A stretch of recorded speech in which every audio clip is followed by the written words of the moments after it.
Hello, everybody, and welcome to episode 133 of Super Switch Headz, the premier Nintendo podcast on all of the internet. My name is David Howe. My name is Matthew Stoner. My name is Patrick Nisley. And boy, oh boy, ladies and gentlemen, we have ourselves a very special guest this evening. Returning to the show, Cina Saffary is here. How's it going, Cina? It's pretty good, David. How are you? Very good, very good. It's good to have you back. Cina, we have you on today's episode because we're going to be talking all about the Nintendo 64. Recently, it was a big surprise from the last Direct. Nintendo 64 games are being added to the Nintendo Switch Online service. So we thought we would do an episode where we'd go through some of our favorite memories of the system, but then also, mainly, we want to talk about some of the Nintendo 64 games that we really want added to the service that we know aren't coming yet. So we'll be going over that later in the show. But before that, we got lots of news and rumors. Stuff from the Tokyo Game Show has come out. Let's see. There's been lots of acquisitions. Blue Point finally got bought by Sony. Some Donkey Kong amusement ride stuff has been revealed. Metroid Dread is leaked, and a lot more. So we'll be getting into all that in just a bit. But before that, how are we all doing today? We have a good past week, everybody? Yeah, pretty good over here. Yeah. Played a lot of Halo Infinite this past weekend. It was fun. Technical preview, playing with some buds. It was a weekend full of video games, and I feel overstimulated, but very happy. Patrick, What about you, man? How was your week? It was fine. I'm doing better. You're recovering? I'm recovering. I am not recovered, but I will be recovered someday. I hope. Yeah. Very good. Very good. Cina, how you doing, man? Pretty good. Had a pretty chill weekend. Yeah, that's about the best you can hope for. Love to hear it. Yeah. I'm like you, Matt. I also played a lot of video games this weekend. Mainly one starring some primates in spheres, but we'll get to that later in the show. But if anybody listening right now has been following me on Twitch, I'm sure you know what I'm talking about. But yeah, that's great. I'm glad we're all doing well and that Patrick is recovering. We got some shout outs, Patrick? Yeah. So last week's episode was about the Nintendo Direct that happened earlier this month. And that generated, as always, a lot of great discussion on our Discord. So much that I can't mention what all these people talked about, but I'm going to run through their names. And Keeps Gaming, Donnie, Karuseta, Jay, Summer, Swampy Southpaw, Robert Segovia, KSB, OKC, Ivy, DCD, and of course Cina, who is here with us. Shout out to you. And then on the YouTube channel, Tommy Green, when talking about Smash, said they want Waluigi or death. Man, I don't know about those odds, Tommy. I don't know if I would kill myself if I don't get Waluigi. I'll say that. I'm sure it was just hyperbole. And then on Instagram, Sproulix, our oft shouted out Instagram follower, is shouted out again for mentioning the fact that we get lots of comments from bots that we don't shout out. You want a collab? Instagram. Collab? Question mark? Yeah. Collab? I think we need to figure it out. One of the hashtags we're using is getting us those bots. I'm not sure which one it is, but we should snipe out that hashtag because it's not worth it. Yeah, maybe they want a collab.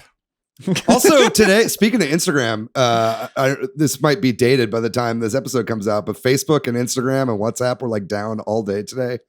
That was kind of nice, wasn't it? I mean, like, what'd you guys think about that? Yes. Yeah. Spirit Halloween has occupied the Facebook offices. Yeah. David, you posted that picture of the Fight Club like image from the end of the movie where everything's falling apart, and that definitely made me feel like, yeah, maybe we need to like blow up all social media so that we can just live our lives. Yeah, it was kind of like a nice little reprieve. Like I was like, oh man, I didn't like, no one's liking the Good Fight post because no one's seeing the Good Fight post. And then I was like, man, why do I fucking care about this shit? It's kind of a little bit of perspective. Discord and podcast. That's all you need on the internet. Well, we would love to hear from you, listener. Send us a note. We'd also appreciate it if you left us a review or shared our podcast. And as always, like and subscribe on YouTube to help us in one way or another. Please do those things. Thank you. Please. And then unless there's anything else, let's talk about the news and rumors for the week. Like David mentioned, Tokyo Game Show happened this past week, actually just ended the other day, and a lot of big announcements there, especially if you're into, Japanese games, role-playing games, that kind of stuff. But not a ton of Nintendo specific stuff. So we'll start with that. Maybe the Switch stuff that you might be interested in includes a lot more details on Monster Hunter Rise DLC. So we kind of talked about how that Direct showed it off, but they didn't really explain anything. Well, if you're interested in that, they did explain more. Now there's going to be like a new hub as part of the DLC, and they showed off some additional like content for that. So there you go. And then the other Switch specific thing that I'm aware of is that Square showed off a game called Dungeon Encounters, which is coming to the Switch. I think there's some other Switch news, but these are the two that I was kind of aware of, which actually is like coming out real soon. And it's kind of like got like I don't know if you call it even a grid. It's like a strip that you walk on, like, right? Like, I don't know. I watched the trailer. I didn't like study it. What did y'all think about the event, Tokyo Game Show? Is there anything else that y'all want to mention? I mean, I'll be honest, I didn't really watch a lot of Tokyo Game Show, but I did see a couple interesting things just going back to Monster Hunter Rise. First of all, they announced when it's coming to PC. So that's interesting for people that either don't have a Switch or wanted to play on a more powerful system. And then also it's just like the crossovers continue in that game. Like I know they're adding Arthur from Ghosts and Goblins into that game, and that actually looked pretty cool. And then they announced that Sonic the Hedgehog content is coming to Monster Hunter Rise as well, which I just find hilarious because Sonic has been like weaseling his way into every single video game this year. Really? Yeah, truly. And so so I find that pretty fascinating, but that's all that really caught my eye. Was that new bit of gameplay from Final Fantasy Origin, that new demo from TGS too? Which one is... So Origin is like the like the Dark Soulsy one. Yeah. That's the one. What is it? Chaos? Yeah. And he's just like, bullshit. And then he plays like Limp Bizkit on his phone, and then just like leaves the room. Yeah. That's a remake of Final Fantasy 1. There's a lot of Final Fantasy stuff, but it's all like mobile games and other things. I'm just waiting to hear anything about that supposed leaked Chrono Cross remaster that we saw in the NVIDIA leak. Man, if anything about that pops up from Square Enix, I would be very, very happy. I don't know if y'all saw any footage. They had so that we're talking about the online component, but they also had a physical like convention for the Tokyo Game Show, and it's very, very small. So a lot of the booths were like accessories, like a Logitech or like IKEA selling their... Yeah, IKEA was there. I did see that. Yeah, that gaming branded stuff. So they had some physical presence, but it's pretty sparse. Dude, I cannot wait until next year's IKEA Direct. Dude, I can't wait to see the Slavska. I don't know if that's the actual thing. It sounds like seriously though, IKEA and Mario Maker should cross over. I think that would be a good idea. A couple of, like David also mentioned, acquisition news items here. First up is that Netflix has acquired a studio. They acquired Night School, who is known for the Oxenfree games. So I think that's pretty big news, actually, that Netflix is out there buying studios, and not just any studios that are making games that people talk about. So what do y'all think about that? I mean, I guess this just lends credence to all the rumors that they really are going to go hard at games in one way or another. We've already we keep talking about them making games and that kind of stuff. So here you go. Yeah. I know a lot of the folks at Night School are from Telltale. And Night School also made After Party. So we're probably I'm in, by the way. You're in After Party?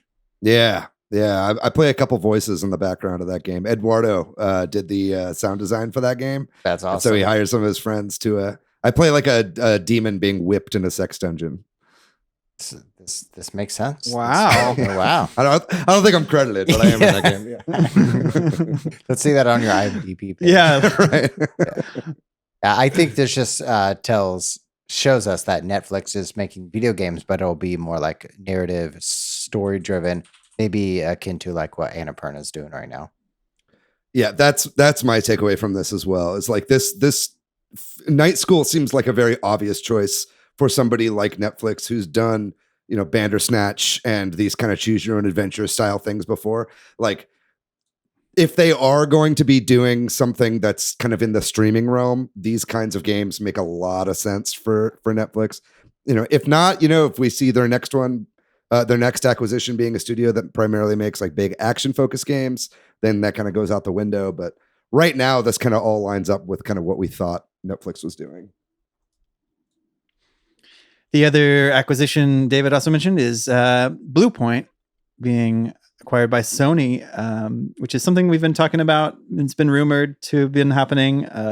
Blue Point is located here in Austin, where we are located, and they are sort of known for doing a lot of remasters and that kind of thing for Sony, as well as some original stuff. But most recently, I think like the Demon Souls, right? For the PlayStation 5. Shadow of the Colossus on PlayStation 4. Yeah. So yeah, it's good for them. It's the end of the fiscal year when you start seeing billion-dollar corporations buying other million-dollar corporations. Yeah, for sure. This is an obvious get. I mean, everybody was just kind of counting down the days until Sony made this announcement, right? I think a lot of people even just thought they were a PlayStation studio to begin with, which makes a lot of sense. They were kind of like one of those second-party studios, sort of like what Nintendo did with Next Level Games. But yeah, I'm very excited to see what they're working on next. We've got a story a little bit later where we'll kind of talk a little bit about what we think they might be working on. But they've also done those, like, I think the Metal Gear Solid HD collection as well. They did that. So they've definitely been working with Sony properties for a long time. And I'm just glad to see some Austin homies getting their bag. You know what I mean? So next up, there was an announcement by Universal that the Japanese Nintendo World is going to have an expansion of a Donkey Kong roller coaster, which is, and maybe even like an area, as I understand it, right? Or at least that's been rumored. But there's a specific Donkey Kong coaster that they've shown off. So we've talked about this. There was some leaked like concept art and that kind of stuff that showed Donkey Kong add-on or whatever, especially for the, like, I think the American one, the Florida one. But barrel ride, anybody? Minecart ride? Minecart ride. That's what it's gotta be, right? A barrel would be cool if it just threw you through the air with no straps into another barrel. That'd be pretty lit. Do you think they're going to use the voices from the movie that's coming up, like Fred Armisen and oh my god, yeah, maybe voice the ride? It's interesting because in all the concept art for this thing, it's like the Donkey Kong Country Returns style. You know what I mean? Like that's the kind of visuals they're going for. A lot of the tiki stuff from that game. So I'm very interested to see what this actually turns out to be. I also think it's interesting that it's like, I just kind of recently put two and two together, but like back in the 80s, like Universal and Nintendo like had a huge lawsuit against each other. Like Universal tried to sue the shit out of Nintendo because of the name Donkey Kong, because they owned King Kong at the time. And I just makes me wonder, like, this like pair up between Universal theme parks and Nintendo. I wonder if that has any sources in that back in the day, and they're trying to kind of play nice with each other, but probably not. But I was watching some video game historian videos recently, and it reminded me of that whole Universal lawsuit between them and Nintendo.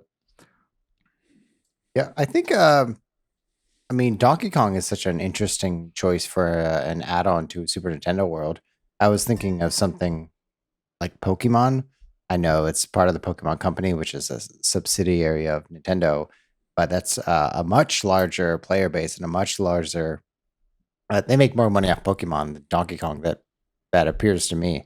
So it's interesting that they're choosing Donkey Kong as the add-on to this theme park. Not Zelda, maybe, or something. Yeah.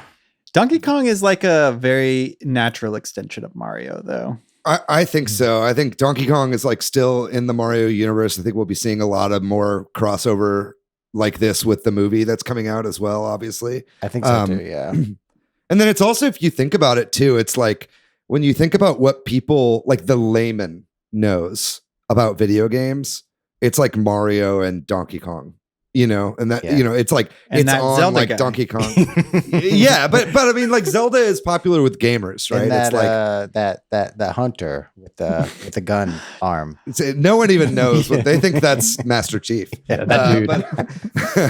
But it's like, I just feel like Donkey Kong is like the thing that put Nintendo on the map. It's like, if you're talking about just like cultural touchstones beyond just kind of gamers lexicon, I think Donkey Kong definitely seems like kind of the next biggest thing for the layman. Yeah, and I feel like Donkey Kong and Mario both are like a timeless style.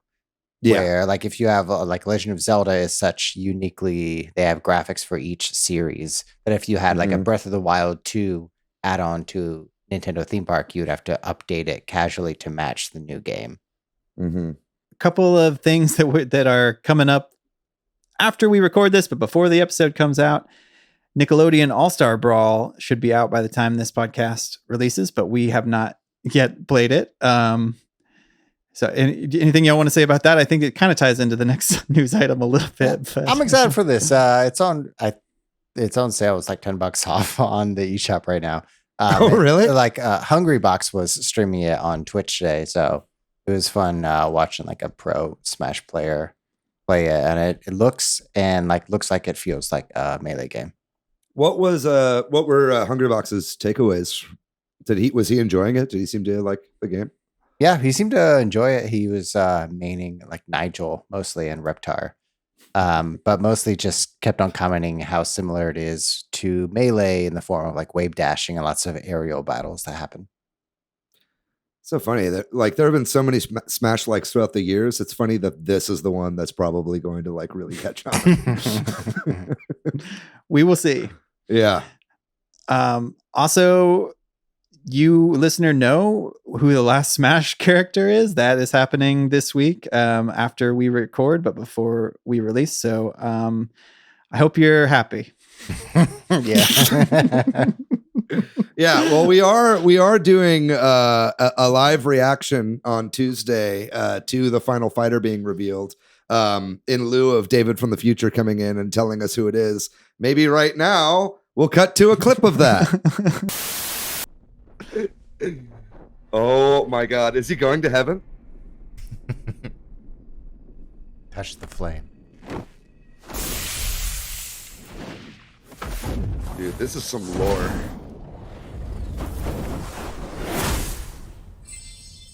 Yep. Whoa. We knew it. Is it? It is, dude. It fucking is. The Walmart leak. Yeah. The Walmart leak. Hell yeah, dude. This is pretty hype. This is pretty fucking hype. Everyone was so convinced it would be them. I was kind of convinced it wouldn't be. Yeah, this is tight. Sora's a great ad. And we're back. So wasn't that crazy? It's them. They're the final one. Yeah. I knew it. I didn't think so. I always knew it. Yeah. It was the most obvious choice. Yeah. Sora. Anyway. So Is it going to be Sora from Kingdom Hearts or Sora Sakurai? That's the question. So this has been an interesting story that's happened this week where Bloomberg put out a report about Nintendo giving developers like a tool that involves 4K support for the Switch, and claiming that several developers have this tool. And then Nintendo, in reaction, put out a report, or a statement rather, that says that, that's a false report. They want to make sure that, their investors and customers understand that that's not true. And then people dug up, or it just kind of came out on patents that they did have a patent for such a device to kind of upscale to 4K. So it's just been an interesting ride. Like, what do y'all think about this? Do you think that Bloomberg is lying? Do you think that Nintendo is just trying to deflect? I mean, they made a very clear statement that it's not true. Either these developers have these kits or they don't, right? Like, either Nintendo made these kits or they didn't. And maybe where is the truth in all this? And Zynga is apparently one of them, right? Did you say that already? I didn't. Yeah. Like, it's like 4K Words with Friends. Yeah. Well, I think they're working on the Star Wars like free to play game. I think that's what Zynga's working on. So this is like one of Zynga's first like forays into the console market, and apparently someone there is like leaking the fact that they have development kits. If this report is to be believed, but Nintendo never used to make public statements about this kind of stuff until Bloomberg started talking about stuff. I think like Bloomberg is like really on Nintendo's shit list right now. What's his name? Mochizuki is the guy who's been leaking the stuff out. Yeah, it's like they must not be very happy with him right now because Bloomberg's been kind of a thorn in Nintendo's side as they're trying to push out this OLED. Because I think the last thing they want investors to think is, or they want investors or customers to think is that like, oh, hey, don't get the OLED because there's a Switch Pro still coming. It's just because of the chip shortage that it's not coming. So either way, I mean, I don't doubt that, what's his name from Bloomberg got 11 different sources from different studios to him that were all lying about having 4K dev kits. I think these 4K dev kits are out there. Right. Now, if that means it's a Switch Pro or a soon to be revision, who really knows? Maybe it's the Switch 2 or the follow up to the Switch. I think probably what happened is Nintendo wanted to get a Switch revision out or a Switch Pro out this year, realized with the chip shortage that was not possible to make all these new chips for a more powerful system with DLSS and all that kind of stuff. And then they just realized that just was not feasible this year. So then they decided to do a stopgap. They had all these OLED screens that they had prepped to smack onto the Switch Pro, but then just weren't able to make enough chipsets for the new console. And so they're like, all right, well, we're going to have to push this back a year or two or until the chip shortage dies. And then we can put this out. That's kind of how I see this story. The most damning thing out of all of this is the patent that has been surfaced about Nintendo working with AI upscaling. I think let's talk about timing of like Bloomberg put out that article on September 29th, and then the patent was filed back in March, but got released the next day, September 30th. Yeah, that's very suspect timing, right? Yeah. So it's either, the patent office that's leaking information, or it's some ghostwriter that's writing up the applications, or they're gamers that's leaking this information. It's definitely suspect across the board. Yeah. And do you think that Bloomberg like timed their article with the patent going up? I don't know. Or do you think that's just a coincidence? It seems like too much of a coincidence. How deep does this Bloomberg rabbit hole go? Tell us, Michael Bloomberg. Is Bloomberg developing Abandoned? That's my question. You guys remember that? Yeah. That's still a thing? Yeah. Anyway, maybe there isn't too much more to talk about here, but it's like, definitely people are saying online now, they're like, okay, well, fuck, does this mean I shouldn't get an OLED? I was eyeing an OLED, but now like, I'm not so sure. Should I wait for a Pro? Just don't. If you were thinking about getting an OLED model, just get the OLED model. I can't see a Switch Pro being released even next year at this point. You know what I mean? With them putting this thing out right now. And I think that's what Nintendo's trying to do by putting out these statements. It's just like make investors happy, make customers happy, drive as many sales to their new model as possible.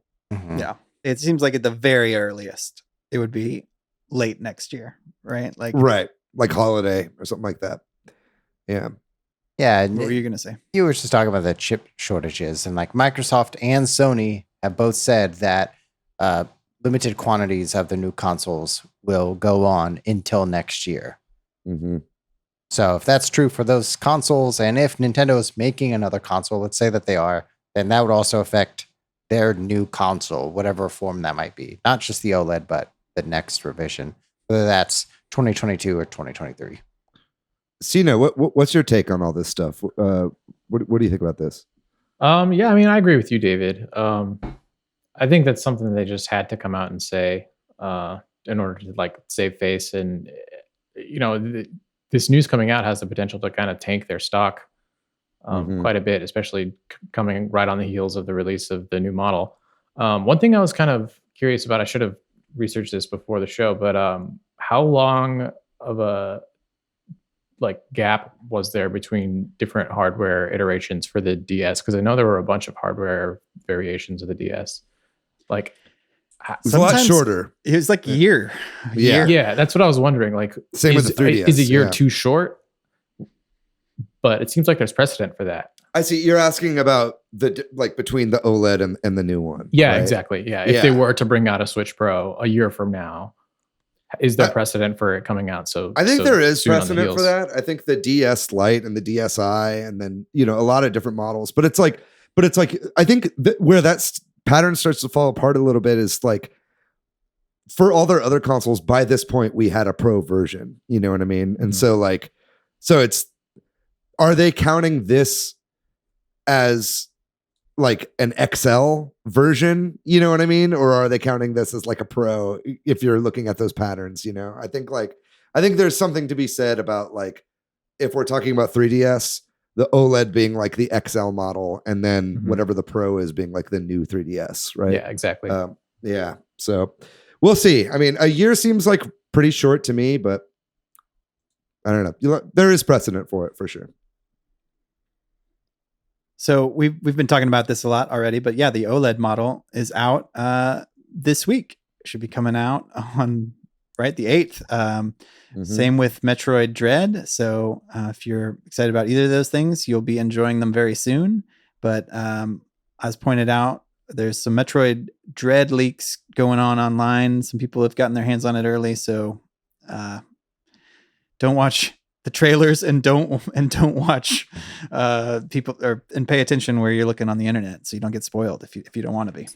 So when you're on the internet, dread lightly. Okay, don't dread on me. Yeah. It got leaked to 4chan, and there's a lot of stuff coming out, including full cinematics, including big plot spoilers, and the ending is out there right now. So definitely, I mean, you're scrolling through on Twitter. It's hard not to see this stuff sometimes. So might be a good time to like mute the word Dread or Metroid or something like that if you're trying to stay spoiler free, because it's going to be a minefield very shortly. Let's Fight Club all those social media so we don't have to get spoiled. Hey, shout out to Robert Segovia, by the way, who I totally stole the Fight Club joke from on Twitter. I want to make sure he gets his due. Yeah. But yeah, no, it might be time to mute that for sure. And I would expect that the game itself, most of these Nintendo Switch games tend to leak early. So I think that like the full game will be online here pretty shortly, if not by the time this podcast goes up. Has there been any news leaked on how long the game is? I don't know, because I dare not look at any of it because I don't really want to know anything. I mean, I'd love to know how long the game is, but I feel like we'll find that out when the reviews come out. Yeah. So I was just planning on reading from that. Well, while we're talking about leaks, I don't know if there's been anything specific that's new, but there's just been a lot of rumors swirling about Konami sort of making a big comeback with some of their IP back into actual games and not just like Jinko machines and not just old remasters and that kind of thing. Nothing new, but just lots of the same rumors, or maybe there's been something new, but I couldn't find anything about, Silent Hill, Metal Gear Solid, Castlevania, all that kind of stuff, like that. Maybe there's new games or remakes come in for those. Well, they put out eFootball, so we're in the new soccer football games. So eFootball from Konami got released. Too much critical fanfare. You can see the models are like really janky. There's this image going around on Twitter where the referee is literally just laying on the pitch, just like face down, dead. It's very comical to see all the bugs. But people are like, what the hell? What are you doing, Konami? What's going on? And speculating that them releasing a game that's not really done, that's very rough around the edges, is a sign of things, what's going on at Konami as far as management. Yeah. It would make sense too that it's like if they need to kind of get back into gaming, maybe the easiest way is to like dip back into their old franchises, you know. Just dole them out to other developers, basically. Yeah, yep. I think that's not a bad idea. Just get that bag. Well, two more quick pieces of news. One is that the Game Awards 2021 has a date now. It's usually in December, and it is again December 9th of this year. We have that to look forward to in about two-ish months from now. So there you go. And then the last bit of news, which kind of ties into our main topic, is that the Nintendo 64 had its 25th anniversary of its North American release within the last week. September 29th is the date it came out in 1996 here in North America. So we're going to use that as an excuse, and along with the fact that it's coming to NSO, we're going to kind of talk about, like David said, our memories of the console and some of our favorite games and some of the ones we hope come to the NSO service and some of the ones that are on it that we think are the best when we come back after this short break.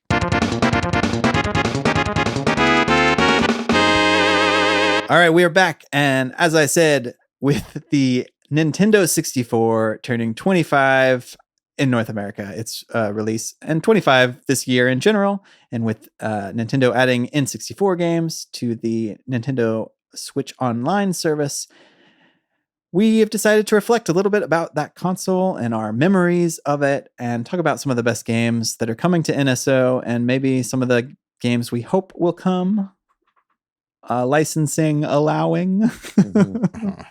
I mean, even not, because, you know, I put together a little list for this, right? And it's like, even if you aren't worrying about licensing allowing, there are definitely some glaring omissions, I think, to the NSO roster that we should talk about. So let's start with sort of just our general memories of the console. I will open us up. I was about 16 years old when this console came out. I was working at Hollywood Video for $4.75 an hour, saving up all that money to buy a Nintendo 64. Wow. And a PlayStation, because I was severely disappointed. I probably told this story on the podcast at least 3 times, but y'all are going to listen to it again. Yeah, do it. Because I was heard that Final Fantasy VII was not going to come to the Nintendo 64. Well, then I was like, I got to get both. And so I was like saving all this money, and I guess because I was 16 and I probably had to have my parents help me like put it into an account or something. They're like, I wonder what he's saving for. And my brother was like, you got to tell him what you're saving up for. Your mom is starting to think you're going to buy her a present. It's like, sorry, Mom, I'm buying myself 2 presents. So I think about that with the Nintendo 64. And then also just think, because like I was in high school at the time, about my friends, like every weekend, my friends would come over and we would, before we like went out and drank in our cars very safely or whatever. It's high school stupidity, but like, because we had nowhere to go, but we wanted to drink beer. We would start the night off with some like GoldenEye or Star Fox 64 4-player or whatever other 4-player, where I would just crush it because I was the one that owned the console. Right. Yeah. Yeah. I mean, when the N64 came out, I was a kid. Very much so. I think I was like 8 or 9 when it came out. And I was so fucking hyped. I was already a huge Super Nintendo fan. I was already subscribed to Nintendo Power. So I was seeing all their kind of previews on it. And I remember because I think it was Donkey Kong Country 3 came out either right before or just after the N64 came out. And so I didn't have one yet, but I was like playing that. And I remember in that issue of Nintendo Power, they were showing off the controller. And I was like, what the hell is this thing? And it was showing like the analog stick in the middle and stuff. And it just made no sense to me. I like didn't get how you were supposed to hold it or whatever. But I remember being hyped as hell, before it was the N64, it was the Ultra 64. And so I was really looking forward to it at that point. And then I guess I'm not sure exactly how it worked out, but I remember the N64 was like technically my brother's. Like he got it as some sort of gift. Like I got something else, and then my brother got the N64, and then he didn't care about Mario at all. So we didn't even get Mario 64 for the first like year that it was out. Our first game was Cruisin' USA for the N64, which is an awesome game, which wasn't even on my list of games that should come to NSO, and I'm adding it right now. So the N64 didn't have a pack-in game then, right? I don't think so. No. But yeah, it had a very small launch library though. It was like Cruisin' USA, Mario 64, and then maybe Wave Race. I forget what the other one was. I remember it being Mario 64 and Pilot Wings, and then very shortly after Wave Race. Okay, right. And it was maybe like Cruisin'. Yeah, it was Pilot Wings, and Pilot Wings is one that I never actually got on the N64, which is funny considering I love Pilot Wings Super Nintendo so much. But I do think Pilot Wings for Super Nintendo is the superior game. But Pilot Wings 64 is good too. I've played it since. It's very good.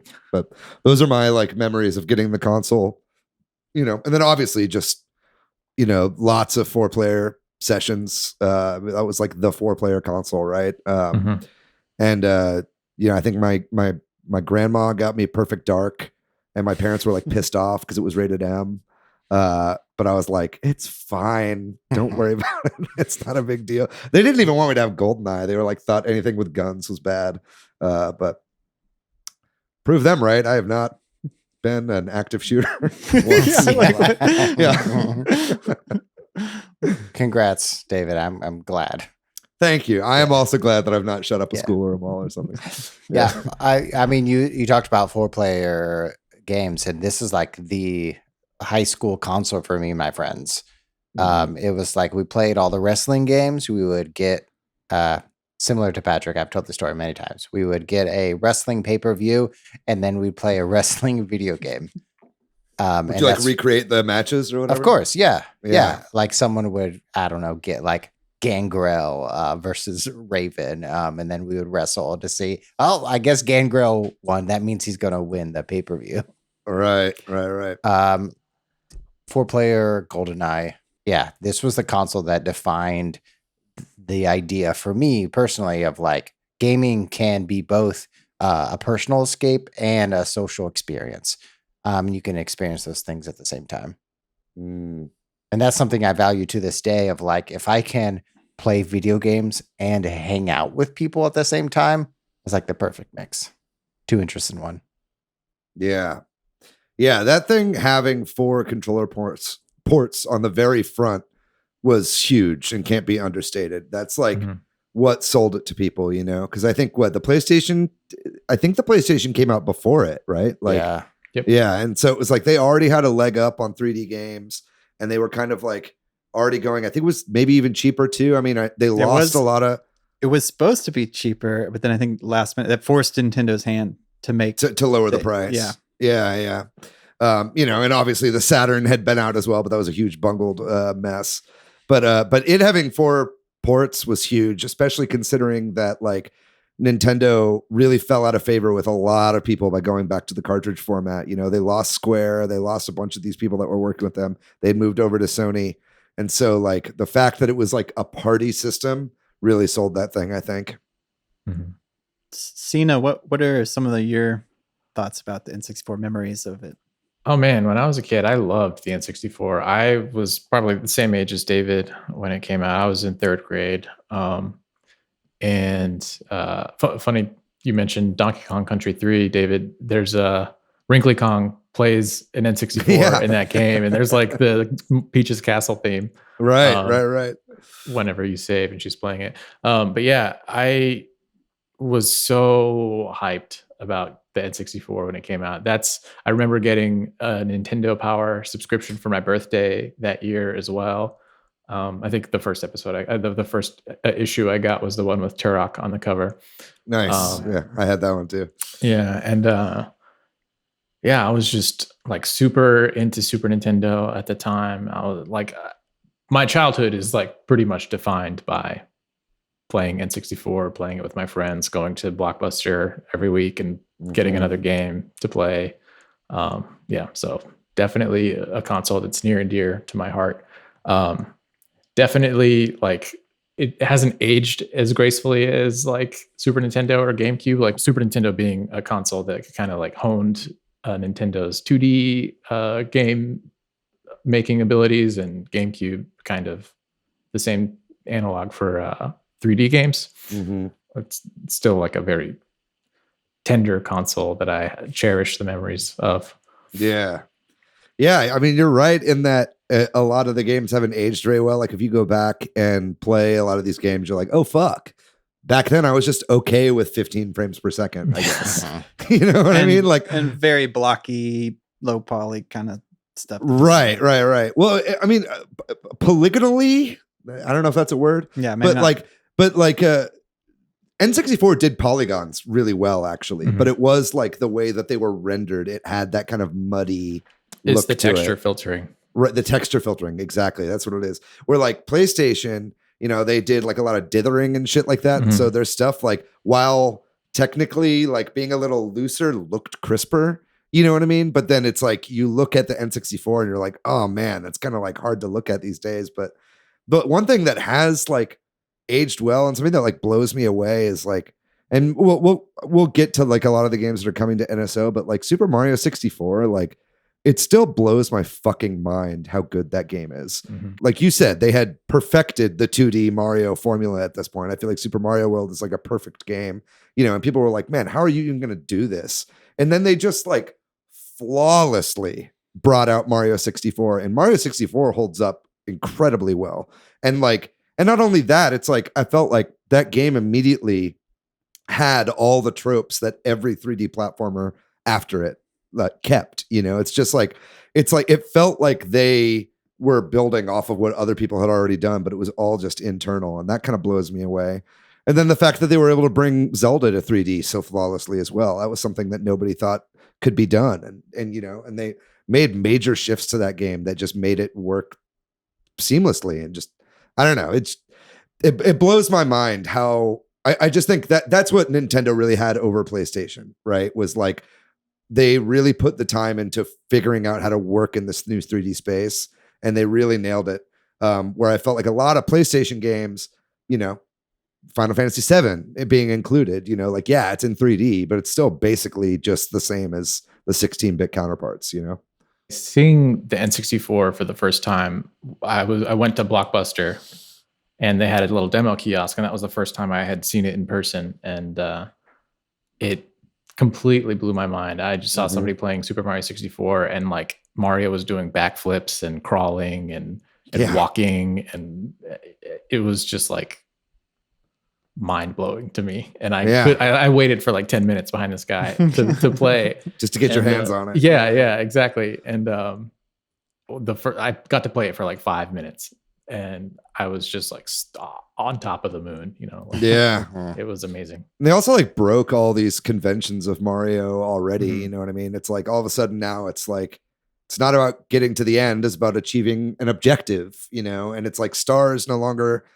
give you, they no longer make you invincible. They're now the thing you collect, and all this different kind of stuff that we kind of already had ingrained. They just decided to throw out the window, and they're like, we're going to do all this brand new. But it all felt so natural, which was the crazy thing, Yeah, there's no mushrooms in that game.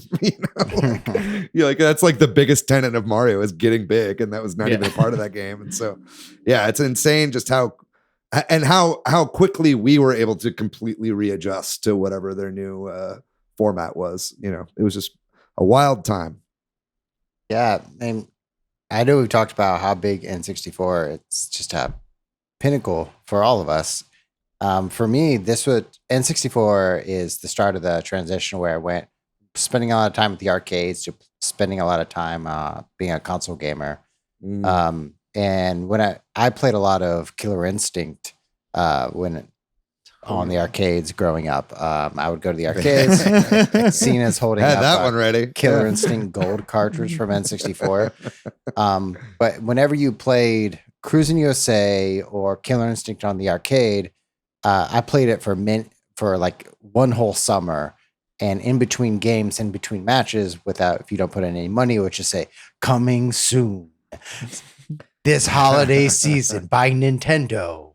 Ultra 64. And I heard that like every week for like 3 or 4 months, just hoping for this N64. And it was a weird experience when they changed the name from Ultra 64 to Nintendo 64 for me personally, just because the reinforcement from advertising was so ingrained into my memory that I was like, why would you do that? Ultra is better. But when I played Mario for the first time, my parents would drop me off at Toys R Us and I would spend hours just playing at their kiosk. I think it's also probably worth mentioning too that this was kind of the first time that Nintendo really had, and not to discount Sega and the Genesis and all that, but this was the first time that like Nintendo was not the king of everything. You know what I mean? Like Sony coming out with their PlayStation and it being, you know, decently cheap and it running CD and having all these companies that jump ship from Nintendo over to Sony, like really put the PlayStation over the N64 in a lot of ways. I think the PlayStation sold a lot more copies than the N64 did. And so it's like, this was kind of a big wake-up call to Nintendo as well. Like they were nailing it in the 3D space in a lot of ways through like gaming conventions and like kind of, you know, not like E3, but like the conventions of games. But it's like, you know, this was the first time that Nintendo really had their feet put to the fire on sales. And that caused them to, I think this was kind of the birth of Nintendo beginning their really innovative streak and starting to do things a little bit out of the ordinary than everybody else. And so you start to see, you know, a lot of the new franchises that came to pass that were like very much Nintendo-isms that we take for granted now all really started here on the N64 out of that kind of need to, you know, modernize and not be so complacent being number one all the time. And on that note too, like Sega tried to kind of do this, but I think Sony succeeded at it of being like the adult or more like grown up console. Like, because the N64 is sort of where I started. I mean, I had one, but like eventually I started being more of a PlayStation and Xbox gamer for a period of time before I came home to Nintendo, really with the Switch. But like, because of that, you know, I was like the right age to be like, PlayStation has the cool games. We got Twisted Metal, you know, we're blowing up cars. It's got Parasite Eve. yeah, totally. I Battle had that, Arena totally. Toshin 10. But like, and I think, you know, that's where Nintendo kind of had to start to differentiate itself, like you said, in other ways. But anyway, and that's why, so to take us into the next thing, because of that, I kind of stopped playing some of these games, and there's some later N64 games that I missed out on that I'm excited to try when they come, fingers crossed, to NSO. And some of the ones that are actually already announced are ones I missed that I'm excited to try. So there's only 9 titles that are announced for day one launch of the N64 on NSO. Super Mario 64, we talked about that a bit. Mario Kart 64, which we didn't talk about, but that's a pretty big one. Star Fox 64, we mentioned that. Yoshi's Story, The Legend of Zelda Ocarina of Time. Win Back Covert Operations. I don't know anything about this game. Do y'all know anything about this? Yeah, it was games type. Yeah. Yeah. And then, it was kind of Nintendo's response to like Metal Gear Solid and games like that, right? It was kind of, it doesn't play exactly like that, but it's definitely filling that hole that Nintendo had in their catalog. Yeah. And then Mario Tennis, the OG there, right? Like, or I guess not. There was, unless you count the Virtual Boy game. Yeah. Yeah. Which counts. Yeah. Okay. Right. There you go. It counts. It does count. Dr. Mario 64 and Sin and Punishment are the launch titles. What do y'all think about that choice of those 9 games? It's kind of interesting. It's weird that they only picked 9. Maybe they're planning to kind of, like they originally were doing, every month roll out a handful. You know what I mean? What do y'all think? Well, that's what concerns me about it being 9. Right. Yeah. And the fact that they've like shown that 9 will be coming day one and that more are coming at some nebulous time in the future really concerns me, because the drops have been infrequent to say the least, you know, for new games for the Nintendo Switch Online service. Right. Yeah. And I mean, maybe that'll change. Maybe they'll put out like a game a month, you know, like that would be cool. But even at that point, that's only 12 games over the course of a year, and there are so many games that really should come to this thing, right? And so that's a little concerning to me. Maybe it'll be a little bit different because this is a paid service or an additional paid service to the Nintendo Switch Online subscription. But yeah, I really hope that, if we're paying the extra money to have these games on the Switch, I would really hope that they can get these out at a bit faster of a clip, or at least drop more at once. You know what I mean? I think that would be okay. Yeah. And I think it's about 7 games that they have announced that are coming here in the West. There's a couple Japanese exclusives, but The Legend of Zelda, these games are coming, like you said, David, at some nebulous time in the future. And I mean, it's kind of a nebulous time that this whole thing is launching. It's sometime this month. Yeah, we don't even have a date yet. Yeah. But the future releases are The Legend of Zelda, Majora's Mask, Mario Golf, Pokemon Snap, F-Zero X, Kirby 64, The Crystal Shards, Paper Mario, and then Banjo-Kazooie, which is sort of a surprise there. So yeah, those are and then Custom Robo games also are the Japanese ones, which I don't know if that counts because they're not here in the West, but as you've said, you can just make a Japanese account if you want to play them. That's right. Yeah, I think Custom Robo is replacing Dr. Mario 64 in the initial batch in Japan. And then they announced that Custom Robo 2 is coming later because Dr. Mario 64 never released in Japan. That was a US exclusive, I think, actually. I don't think it released in Europe either. Interesting. But there's some weird ones too. Sin and Punishment. That's a launch title, as you have them listed here, which is funny. But Sin and Punishment was never released in the US. It had a European version and a Japanese version, and then there was a version on the Wii U Virtual Console, or maybe the Wii Virtual Console. The Wii Virtual Console, yeah. Yeah, that's what it was. And so that's the version that's coming here. They even made a North American box art for it, which I thought was kind of cool, like retroactively. But I'm fucking so hyped for F-Zero X. F-Zero X is like my favorite racing game of all time. And I'm really excited to finally be able to play that on my Switch. That game is like a buttery smooth 60 frames per second on the N64 and is fast. Like that, F-Zero GX feels a little bit faster, and that game is like insane. That's also 60 frames per second on the GameCube. But like F-Zero X, I think, is like one of the finest racers ever made, and just like really controls great. And if they do bring it, I hope they bring the N64 DD editions, which had included like a course builder and stuff like that was exclusive to Japan. Yeah. So of all these games, is there anything Matthew or Cina, y'all are particularly excited to try? I mean, this is a great selection of games. Obviously, there's a lot more that's missing on this list that I'd love to have, but this is a great starting point for sure. Hopefully, they'll continue to put more future releases. What worries me is that they've announced this like batch of coming later are these games, and then they're going to end it there. I really hope that's not the case. But you never know. Yeah, it could be a small fee, and it's just like, this is what you get, right? For me personally, there's a few games I never, like I kind of said, I never got to play. Like I never played Majora's Mask before, and I've kind of been waiting for some version to come to the Switch, and here it is. I've never played Kirby 64. I don't know. Kirby 64 is really, really good. Yeah. That's a great game. I'm excited to play Paper Mario. I never played Paper Mario. Yeah. That was one I missed on the N64. Me too. And I feel like that one would just hold up really, really well. And so I'm excited to play that. The OG Pokemon Snap is going to be like a great addition for this. Like it's such a short game, but it does have a lot of replay value just inherently in it because you're always trying to get better pictures. But it's like, that is a great like pick up and play on your Switch sort of game. So I'm very excited for that one to come. I think I'm most excited to replay Star Fox 64. Yes. Just to hear my father, James McLeod, talk to me. David is pointing to his, is that a Star Fox 64 strategy guide? Yeah, I'll grab it. Yeah, he's pointing to it, and now he's getting it.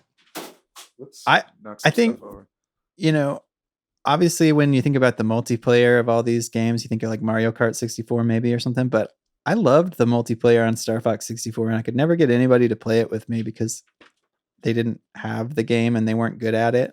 You know what I mean? Mhm. Yeah. Like, and it kind of required how to fly the R-wing around a little bit. Like, so I'm hopeful that we can get some groups together to have some Star Fox 64 4-player, and I hope it's as good as I remember. Like, I don't know if it'll be as fun as I'm thinking it will be, but Yeah, I'm actually really excited about Mario Kart 64, playing that online. I really love Mario Kart 64. It's actually my favorite Mario Kart still. whoa. Which I know is like, it's like regarded as like one of the worst ones, but I don't know. I just played that game so much when I was a kid, so it's my favorite one. And Yeah. it will always be. I love Mario Kart 64. I love battle mode. I have the most memories of Mario Kart playing battle mode on N64. I think it's the best battle mode out of any of them. Yeah, I think they just like really nailed that. And again, with it being like a 4-player centric console, it makes sense that they would put a lot of time into that. But yeah, Mario 64 is like Mario Kart 8 is the best Mario Kart as far as I'm concerned. I think it's like nearly a perfect game. I understand why it's sold so many copies. And funnily enough, Shutter A bought a Switch recently. I'll get to this later, but bought Mario Kart 8. And I was like, oh, that's why all these people, that's why it's always number one. I'm seeing it firsthand. But it's like Mario Kart 64 has its own charm. You know what I mean? Like, it's got this great, like, it still controls really, really well, even though it's been improved since. And it controls like very much in its own way compared to the later games. So I'm really excited to play that one for sure. I think that'll be a ton of fun, especially online. Yeah. Man, Star Fox 64 is pretty much my favorite N64 game, though. I think ultimately, I think like that game, and you were bringing up Fox McCloud earlier, Matt.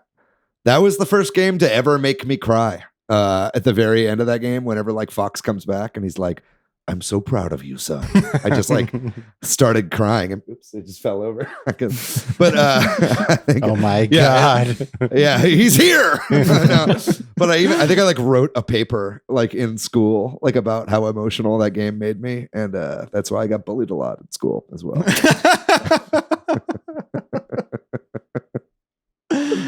Well, unless there's anything y'all want to talk about with this list of announced games, is there? Should we maybe before we move on? Should we mention Banjo? Okay, let's give some lip service to Winback. Come on, Winback Covert Operations. We give it a lot of shit, but you have to. I was reading an article before we started. Is at this time we have shooting games were almost exclusively first-person shooter, with some exceptions like Tomb Raider.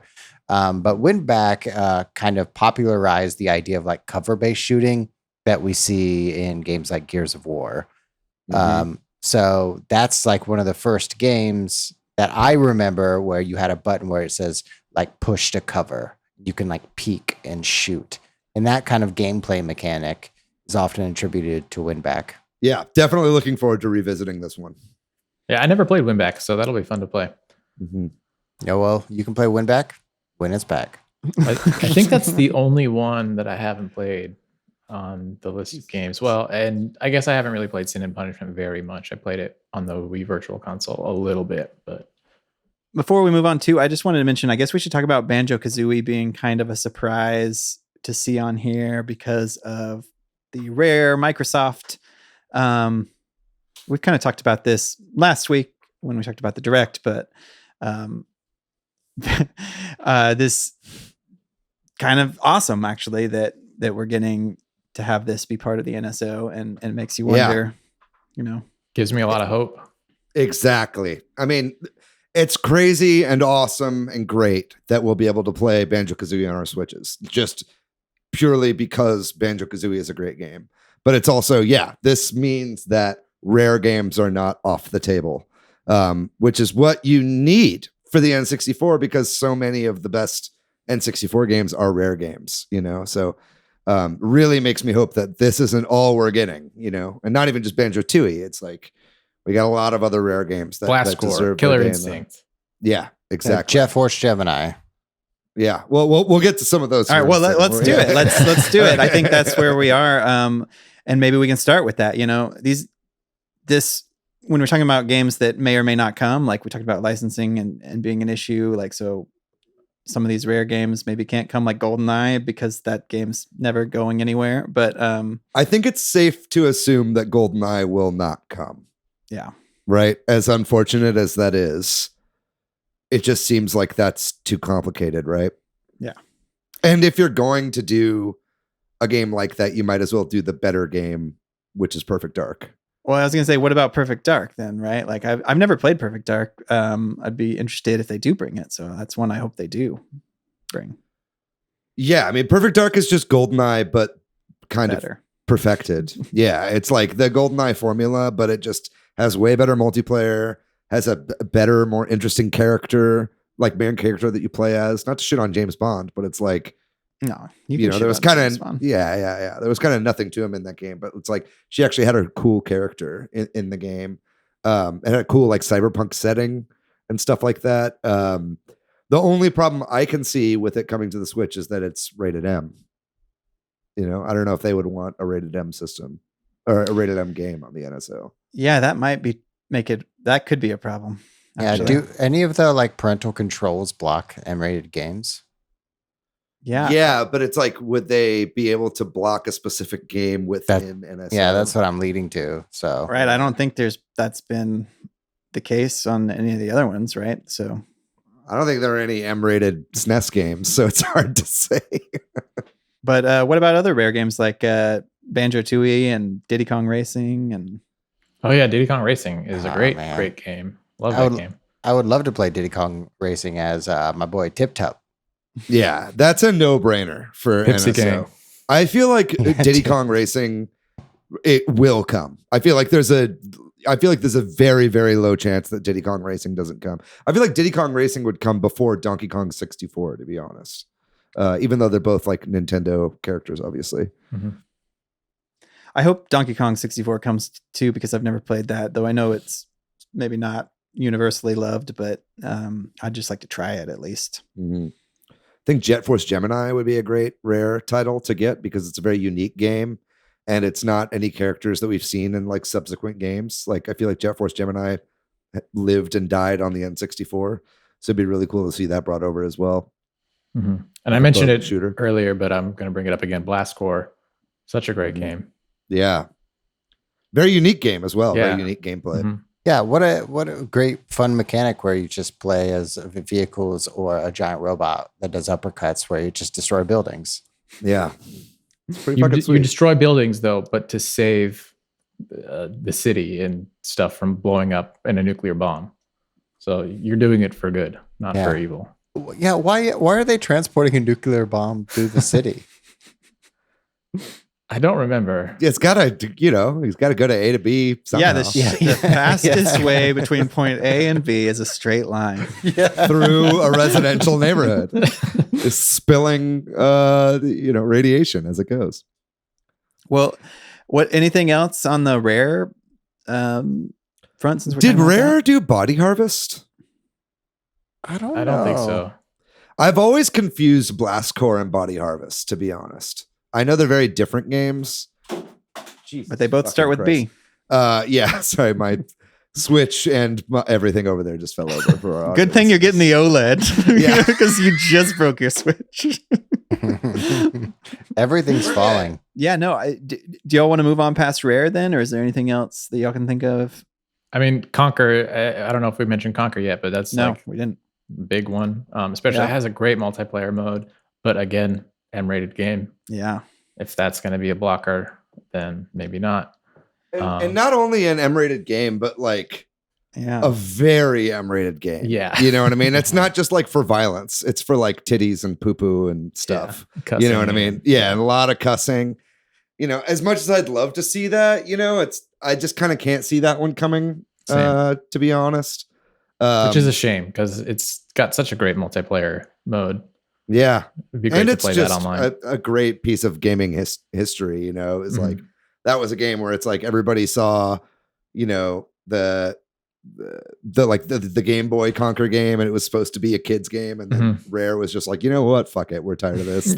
Like, people will buy whatever we make at this point. So let's just make it how we want to make it. Well, what about some likely to come? I mean, right? Like it's got to be, there's a lot of Nintendo in-house games that aren't on this list, like Wave Race 64, 1080. Those two come to mind for me of games that I really hope come, because I don't think I'll play them a ton, but I would love to just jump on both of those and have a moment with them. There are 3 games that seem like glaring omissions to me that I kind of lump together in my brain, and that's Wave Race 64, 1080 snowboarding, and Pilot Wing 64. Oh yeah, Pilot. All 3 of those games are all like vehicle games or sports movement games. Those are all owned by Nintendo. Those are like Nintendo IPs, but both Wave Race and 1080, I feel like have a lot of licensing issues there. You know what I mean? Music and not necessarily music, but like for instance, brand, like the Kawasaki and the brands. Yeah. Like Wave Race 64 has the Kawasaki logo on the cover. Did 1080 have like clothes tie-ins or something? Like I think so. I might be wrong there, but I know it had some branding stuff in it. Like, I feel like it might have had something to do with like, no, I don't know. Well, I want to say like Tommy Hilfiger or something. Maybe, something like that. Seems... but it did seem like in the direct when they showed the footage of this stuff, it seemed a little glossed up, right? Like it seemed like these games were like slightly upscaled. I could be wrong there, but like if that is the case, that means that there's a little bit of post-processing going on in these games, which means that they would have the ability to go in and sort of patch stuff, sort of like they did with Mario 64 on the Super Mario 3D All-Stars collection, right? So if that's the case, that's how I could see, them kind of scrubbing the Kawasaki license, like from Wave Race 64 in order to get this game out. And maybe that's why they haven't shown it yet, is like they're still working on something like that in order for that to come out. But I think it would be dependent on them being able to remove licensing, because I don't think they want to go back and sign another big deal with Kawasaki just to get this game on NSO. I just looked it up, and yes, Tommy Hilfiger outfits are in 1080, as well as Lamar branded snowboards. Yeah, that's it. So if they can scrub that stuff, if they can kind of patch these post, then I think it should be okay. And just to relive those N64 games, 1080 and Wave Race, it feels like it was the peak of drop the E, capital X, extreme sports. Yeah. Just to relive that time where there was cool borders on Sony, 1080 on N64. N64 also had another game called Snowboard Kids. Also very good game. Yeah. There's just all these extreme sports that kind of get lost through the ether for all of these licensing issues that we're talking about. Yeah, around this era is when I went to the MTV Sports and Music Fest in Austin. Yes. Where was that at? It was like at Zilker, I think. And like Crystal Method was one of the... I fucking love the Crystal Method. Yeah. Can I just say that? You can. Okay. I am, man... Wave Race needs to come like now. Wave Race has aged incredibly well, by the way. If you haven't played Wave Race 64 in a while, I really hope it comes so you guys can play it. If not, emulate it. Like that game has aged so well. The water physics are incredible in that game. It's hard, but very fair. And yeah, that's one that I want to come as soon as possible. What else, y'all? Like either Nintendo or not, like Bomberman 64? Yeah, Bomberman is so much fun. Mm-hmm. I really loved Mystical Ninja. Oh yeah, starring Goemon. Yeah, God, I didn't even think about that one. Yeah, that's great. I've got a couple here from developers that then went on to make some of the biggest games of all time, but got their start here on N64. One of them is Space Station Silicon Valley. It's Rockstar, or became Rockstar. Take-Two, right? Yeah, it was Take-Two. They became Rockstar and then eventually made Grand Theft Auto 3 and all these big games, right? And like, and that game was so fucking good and so fun and so weird as well.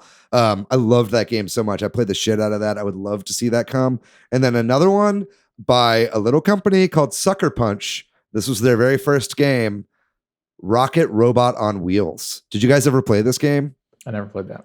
Oh my God. That all the more reason that it like has to come to the Switch, because this game is another one that lived and died on the N64. Basically, you play a little robot who is essentially like he's got one wheel. He's like a unicycle guy. So I don't know why it's robot on wheels. It should be robot on wheel.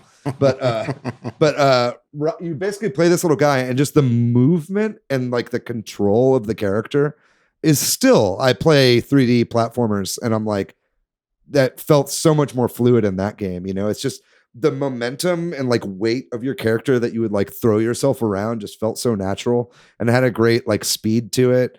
And it was just like a great like collectathon before collectathons with a lot of objective based platforming as well. Rocket Robot on Wheels, I would love to see come to the NSO service. Mm-hmm.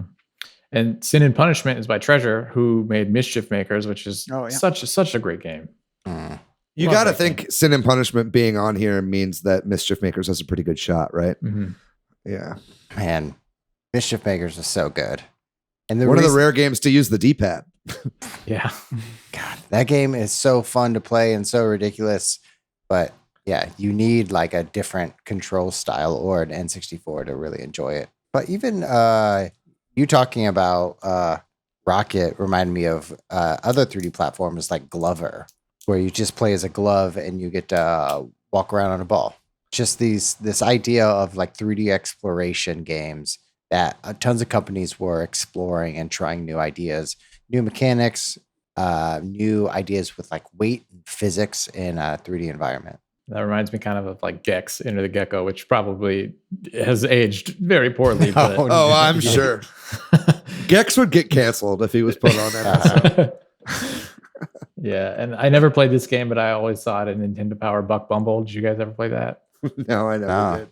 I just always bucketed those in my head with like Rocket Robot on Wheels and Glover. It's like kind of similar type of games, but I don't know. I never played that one, so maybe it's different. But you saying that, Cina, makes me think about how all these like really obscure NES games get added now to the, and I kind of look forward to the obscure N64 games because, like, you know, I try to play these obscure NES games and they're just like too hard and not, I mean, some of these will probably also be that experience, but it'll be more interesting, I think, to play the weirder N64 games if we get it'll also be games that I think we recognize more, even if we never owned them. You know what I mean? Like, I feel like a lot of these obscure Super Nintendo games, like I was way too young to even know they existed. You know what I mean? And so I'm like, what the fuck is Jelly Boy? Right. But if like, you know, if one of the, you know, if Bumble came, I'd be like, oh, okay, well, at least I like know what that is. I like saw that in KB Toys or whatever back in the day and never got it, you know? So I think it would be more interesting in that way. Well, like a lot of those games are by Jaleco, right? So like who's the equivalent developer from the N64 era that's like Acclaim, maybe? Yeah, maybe, but fucking I remember Iguana a lot Studios? of yeah, exactly. Yeah. But like they made like Turok, which is like very well known, at least. It's also already on the well Switch. Regarded. Yeah, probably no chance of Turok or Doom 64. What about like puzzle games? N64 had some interesting puzzle games. Did you guys ever play Tetrisphere? I really loved that game. Tetrisphere was fucking tight. Yeah, that would be awesome. And that's another game that has just not been recreated. There's no way to play Tetrisphere now. Yeah. I have on my list Pokemon Puzzle League, which would be amazing. I mean, I know Cina, we'll talk about this later, but we played some Panel de Pon online recently. And I think, if I'm not mistaken, I think Pokemon Puzzle League was a 4-player version of Panel de Pon, right? Or was it just 2-player? Probably. I don't know. I think I never played that one, but yeah. There's also this game called Wetrix, which is kind of like this weird, like liquidy style puzzle game where you like lift up pieces of the ground or you raise them up to form. I don't remember it very well, but I remember it being kind of an interesting puzzle-ish game. Bust a Move 2 would be great. Yeah. That already exists on the Switch as Puzzle Bobble 2, which I did buy, but I would want it on NSO just so I could play that online with people, because right now you can only play that locally, multiplayer. I've got a couple others. One that glaring omission that we've not brought up at all is Super Smash Brothers. Oh, yeah.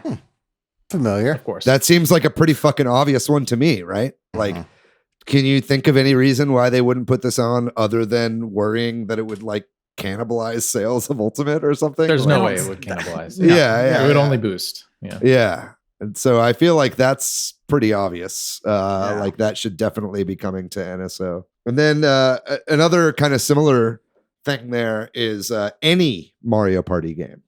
Oh, yeah. I mean, obviously that one seems like that might actually cannibalize some sales of the new Mario Party Superstars, because, you know, that is like exclusively N64 stages that they're bringing to that game. So maybe that's why they're not doing that, is they're hoping people will just buy it on the Switch. Pokemon Stadium, We haven't talked about that, right? Maybe. I remember Pokemon Stadium, a lot of that appeal being like using the transfer pack to bring over your games from the Game Boy game. So I don't know how much it would really work. That's why they're not going to bring it over. Yeah. Huge functionalities of that game would just not be possible, right? I never unless they brought Game Boy games to NSO and somehow made them communicate with each other. You go to Pokemon Home and then take it to Yeah, fuck that. I just think that's way too I want to see that much. flow chart.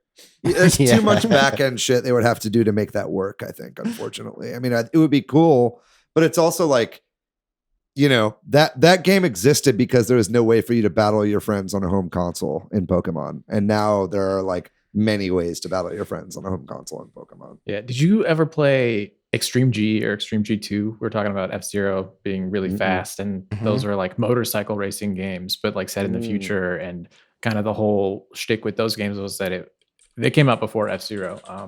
But they were like I remember the art fast. for those. Yeah. I remember really loving those games. They were really cool to me. And then that kind of reminds me of San Francisco Rush 2049. And I think maybe that was the second one. I don't remember what the first one was. But those games being really fun too. Pretty cool to see those. I remember playing San Francisco Rush, a demo, and they had like a trick game mode. And when you were in the air, you could put out wings to the side of your car and like flip your car in the air. That you talking about motorcycle, this makes me think about Excite Bike 64 as well, which that game was so good. I think we can throw in there with 1080 and Wave Races having absolutely problem. That one totally slipped my mind. Yeah, that seems like a no-brainer. There's also Road Rash, but I don't think that game is very good. Yeah. But Excite Bike 64 is the proto Rocket League, as far as I'm concerned, because there was like dirt bike soccer in that game, and you played with like a giant ball. And I'm like 99% sure that the creators of Rocket League just played a lot of Excite Bike 64 and loved that mode and turned it into its own game. So that would be cool to see on the Switch. Lastly, I don't know if this would happen because I think it would be a licensing issue, but we got to talk about Rogue Squadron. If you're going to bring any Star Wars game, probably don't want to bring Shadows of the Empire. We talk about games on N64 aging badly. That one is not aged very well. No, I love it. Don't get me wrong. I love that game.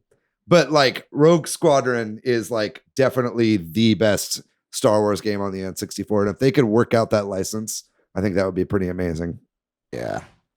The more I think about it, the more it's just like licensed. There's so many licensed stuff on the N64. We were just started throwing ads in everything. Yeah. Even the beginning of that. Yeah. Excite Bike it had a lot of, I was just looking at an image, a lot of Fox gear on it. It's like there's so much licensed stuff inside of the game, so we can't play some of these games just because of licensing issues.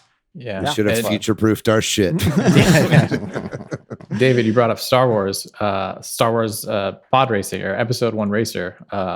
It's a fun game that I remember playing. You can get it pretty cheap on the Switch right now, though, in a way better format. Oh, yeah, that's right. In HD and everything. Yeah.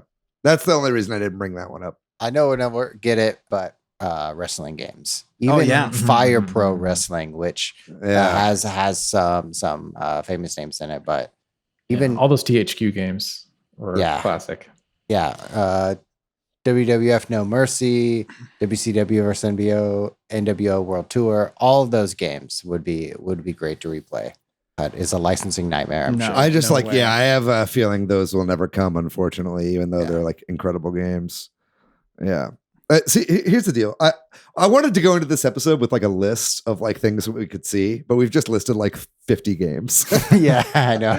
It's like I would be happy with pretty much any of these. But what do you guys think are the most likely out of all the ones that we've said? I mean, definitely Smash Brothers is like just begging to be put on. Yeah. I think the easiest ones, right? Like that's what it is. Smash Brothers, maybe like Donkey Kong 64. Diddy Kong Racing. Because a lot of those, I've kind of feel like I've talked myself out of us getting all those sports ones because of all the licensing stuff. Like maybe, David, you're right, and they'll find some way to, change the game and have fake ads in the background or whatever now. But like, I don't know. Yeah, like the Mario Kart 8 ads, like for stuff. Yeah. I don't know. We'll see. Either way, I think we can all safely say that we really hope that they start dropping games a lot more frequently than they have before, and that these future releases that they've teased at the last direct are only the start of games to come. And hopefully the start of more systems that they add. We didn't even obviously talk about Genesis in this episode because we're focusing on the N64, but hopefully they are able to give us a really good reason why we want to pay more money per month or per year or whatever in order to get this service. Mm-hmm. Man, Patrick, you mentioned sports games, and that just reminds me of NFL Blitz. And, there you go. Man, that game was That's fun. a good one. Dang. Yeah, there's a lot of fucking great games on the N64. I think we're there discovering really is. over the course of this. And I feel like we're going to get like a Smash Bros release in like, let's say 6 months, and then we're going to get some third-party game. Yeah, we're going to get like Carmageddon 64 and like right, Vigilante 8. Quest 64 and the bottom Quest of the barrel. 64. Beetle Adventure Racing. Sub-Zero stories or whatever. Beetle Adventure Racing is really good. Yeah. Also, Ogre Battle. Ogre Battle 64 is great. I think a realistic one is what you said, Cina. I think we could get like a Turok. They sell it though. I don't know, but I guess it's possible. They also sold Mario 64. Yeah. All fucking bets are off. They sell the entire Genesis collection of 50 games.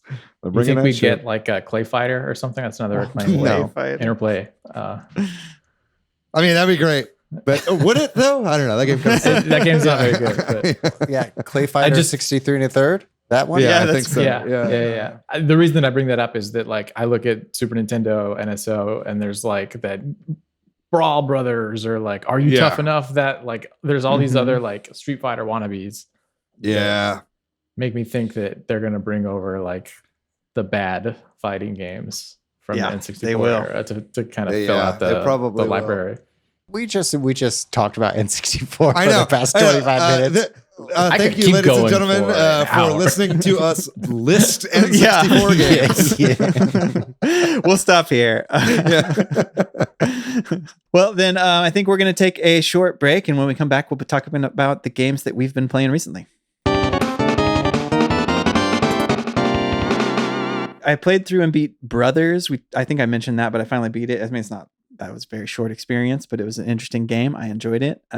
Good game pickup on sale, I think. And then I also wanted to talk about Hot Wheels Unleashed. My son was excited about this game. We purchased Hot Wheels Unleashed on its launch date. Just came out at the end of last month.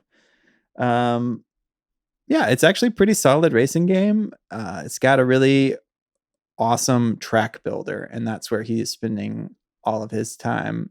Your son is a maker. He is a maker. He really is. Anything he wants to make. And so that's why we bought this game, because he was interested in that. And it looked like it was a pretty robust tool, and it is.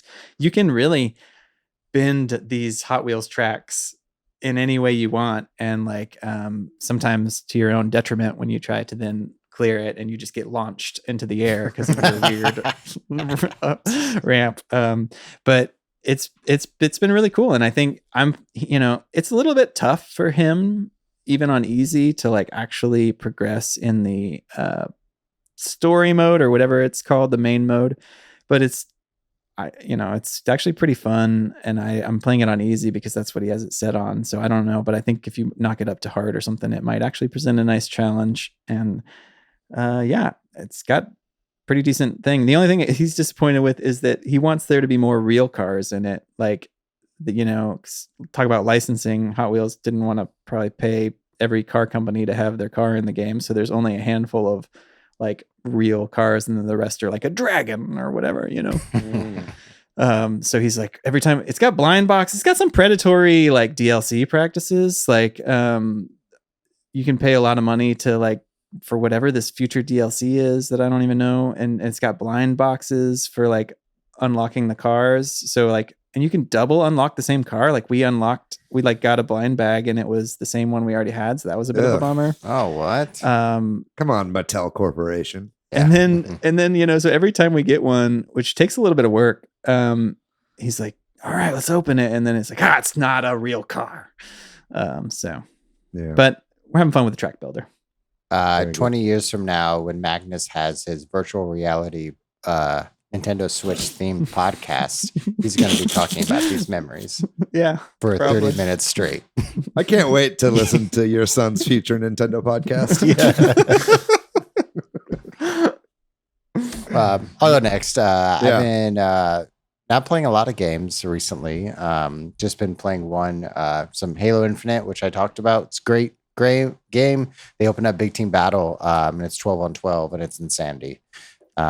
It's going to be great. I'm really excited for it come December. I just bought tickets to visit my Halo crew, so we'll be hanging out in the same room, drinking Monster Energy drink and a lot of potato chips. Like in December? Yeah. Mm-hmm. That's awesome, man. I'm really excited for you. Yeah, thanks. Land partying it up. I've also been playing some FIFA. I'm into sports now. So I've been playing a lot of FIFA. It's on Xbox Game Pass. You get a trial. So I've been playing as Austin FC, learning how to play that, and it's great. So you can play as Austin FC in the new FIFA game? Yep. Wow. How the turntables have turned. Don't pick up, by the way, FIFA on the Switch. It did just come out for the Switch, I believe. And it's another fucking palette swap and roster update. And the game has remained entirely unchanged, and they're charging you like $40 to $50 for it. So don't get it on the Switch. I'll go next. I've been playing a lot of games. I did beat Metroid Fusion. So now I am caught up on the Metroid saga. So I am ready for Friday, man. Holy fuck. I can't even believe that this game right here is coming out this Friday, this week. Very, very excited for that. Been playing a lot of other games as well. Been playing some Super Nintendo Entertainment System, Nintendo Switch Online with Cina right here. Like I was saying before, what did we play? We played Magical Drop 2. Kirby's Dream Course. We played a lot of Kirby's Dream Course. That shit was fucking fun. Yeah. Also played some Panel de Pon. So I had a really good time playing those games. I'd love to play more with you, bud. That was a great time.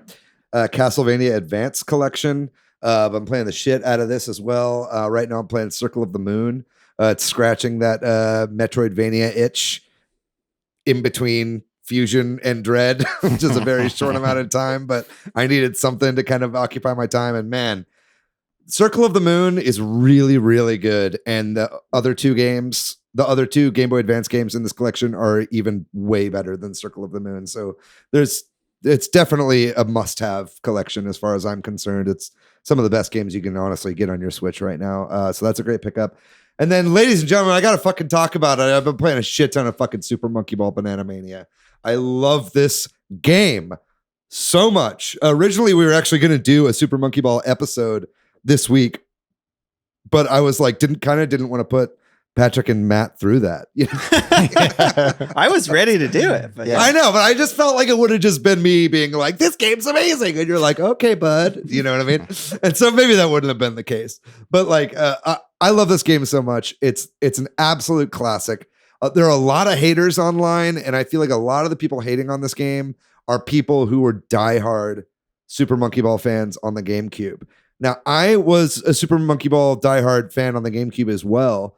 But like, if you can just kind of tell yourself that this isn't going to be the same, you know, it's like the physics aren't the same. They rebuilt the entire game in Unity. You know what I mean? So it's like, it's got a different feel to it, but that's kind of exciting to me. You know what I mean? Like, I love going through and like relearning how to beat a lot of these levels and figuring out the best way in order to do it. The game is absolutely infuriatingly hard, right?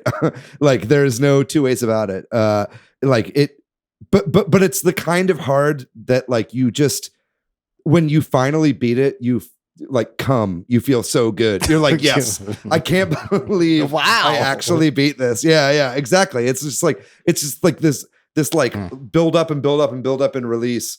And it makes it sound like I'm jerking off to monkeys here, and I'm not. But the point of which all of that I'm saying, Patrick just tuned in for the first time in a while. But all of that to say, like, this game is incredibly rewarding and very fun. And some of the mini games have not aged super well, and some of them have been rebuilt to the point where they're kind of broken now, unfortunately. So hopefully there's a patch for that. And actually, there's a few things that I hope they patch in that we can talk about it like another time. But as far as I am concerned, this game is $40. this is a great fucking pickup for $40. This is the game that I've been wanting on the Switch ever since the Switch came out. So I'm very excited. I've been playing this nonstop. And if you'd like to see more of my impressions on this game, please follow me on twitch.tv/monolithfiji. I've got lots of VODs up right now of me playing Super Monkey Ball Banana Mania. It's pretty much all I did all weekend. So yeah, I'm over the moon with this game, and I'm really enjoying it. Before we ask Cina what he's been playing, just one reason I'm glad we didn't do the Super Monkey Ball episode is I was like, I'll try this game out. You know what I mean? Like, and I'll play David's copy. But between trying to play David's copy with my son playing Hot Wheels Unleashed and then David playing the game, I couldn't do it. I could never do it. Yeah. Well, we'll maybe in the future we'll do a postmortem of Super Monkey Ball Banana Mania at some point. All right, just quick elevator pitch. I've only briefly have played Super Monkey Ball. Yeah. You and me were in an elevator. We just took a great lunch break. We had some great mozzarella sticks. And I'm like, David, what's this game you've been talking about? I mean, it's monkeys and balls, man. It's like there's a stage and you're a monkey in a ball and you're tilting the stage around in order to get the monkey into the goal, dude. I mean, like, what more is there to explain? Like, it is gaming distilled like into a single thing. Like, I don't know. It's just the most like joyful and difficult and challenging, but then rewarding gameplay experience. It's just play. You know what I mean? There's no story. I mean, there is technically, but fuck that. Like, it's just stimulation and engagement and gameplay. I love it so much. So it's like that toy you played with as a kid where it's like a cube or a box and you roll a marble on it and try. Yeah, it's like an evolution of the Marble Madness concept, right? Like, but it gives it character, and what you're controlling is not the ball itself, but you're tilting the stage in order to get the ball like to move around. Labyrinth or something. Yeah, exactly. Anyway, I'll stop talking about Super Monkey Ball. We'll do an episode on this later. Cina, what have you been playing recently, man? Yeah, like you mentioned, we played a bit of NSO. That was fun. Then I went back and played some Kirby Superstar, which is a game I love. Played some Great Cave Offensive. Got about halfway through that. It's a lot of fun. And then I've been slowly making my way through the co-op campaign of Wargroove with one of my friends. Oh, cool. We're almost done with that. I think we've got like one more stage left to complete on that. You recommend that game? Oh, Wargroove is excellent. It's super good. Especially if you like Advance Wars. Wargroove is great. Can't recommend it enough. Very good. Yeah, you looking forward to the Advance Wars remake coming out? Yeah, I mean, I wish we were getting a new game, of course, but it'll be fun to replay those games. Those are great games. It's just I already have them. So yeah, I feel you. Yeah. Man, Nintendo, now is the time to bring Game Boy Advance games to the Switch. Game Boy Advance games have aged so well. I'm playing these Castlevania games, and I'm like, holy shit. And I just played the Metroid Game Boy Advance games too. It's like they've just aged so well. You gotta bring them to the Switch, Nintendo. Come on. All right. Well, that does it for this week's episode. Thank you so much, Cina, for joining us. We appreciate it. Pleasure. Thanks, Cina. I'm just so excited. The OLED Switch is coming out, and Dread is coming out. That's wild. In fact, I was showering this morning, and I was thinking about the selfie that we'll all take next episode where we're all holding our OLEDs, and I got really happy. That's going to be great.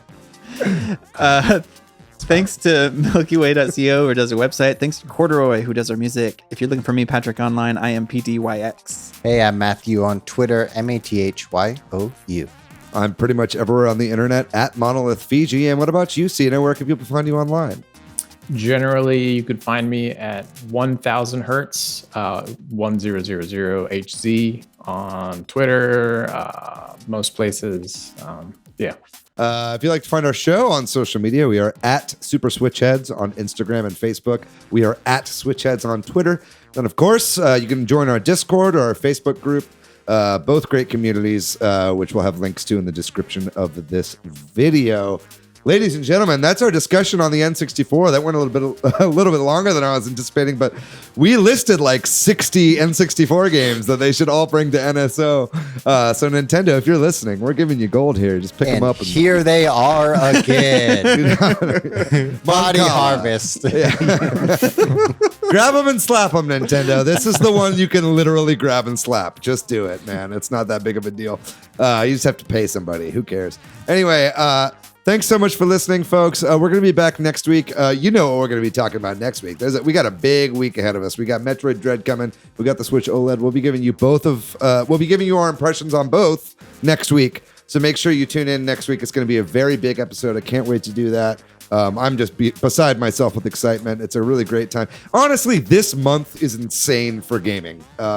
So many. This is like my month of video games, like starting with Monkey Ball, going through to Dread and everything else. Like, this is a really, really great year for gaming. I'm very excited about it. So make sure you join us here on the show. Like Patrick said before, make sure you like and subscribe on YouTube and tell your friends about this show, man. Hopefully, if you're listening to us, you've been listening for a while. If not, thanks for joining us. Tell your friends about it. Let's spread this thing around. We're all having fun here, and we love interacting with you guys. Other than that, folks, let's stay safe out there. Let's get that vaccine if you haven't gotten it yet. Let's continue to wash your hands and wear a mask. But other than that, we'll see you next week with our OLEDs in tow. We love you. Bye-bye.